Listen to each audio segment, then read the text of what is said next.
Pasukan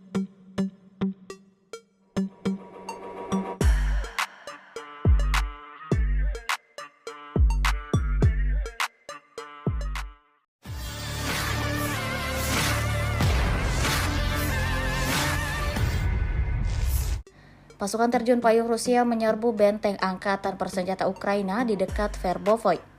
Momen tersebut direkam dengan jelas dalam sebuah video yang ramai beredar di Telegram pada Minggu 3 Maret 2024. Tampak di area Zaporozhye sejumlah serangan aktif oleh kelompok penyerang Rusia.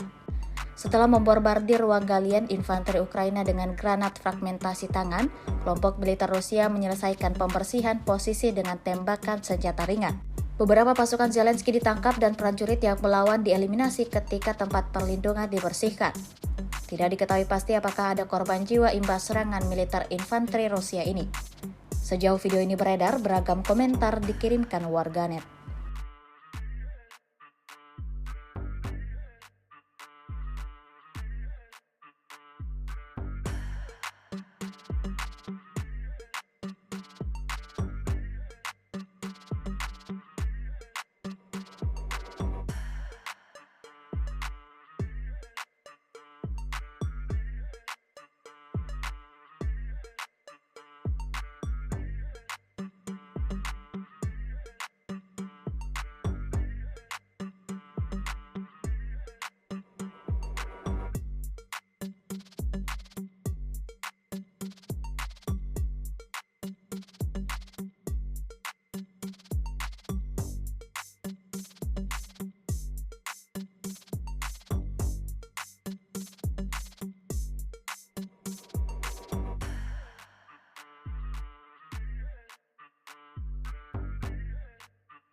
Download Tribun X sekarang, menghadirkan lokal menjadi Indonesia.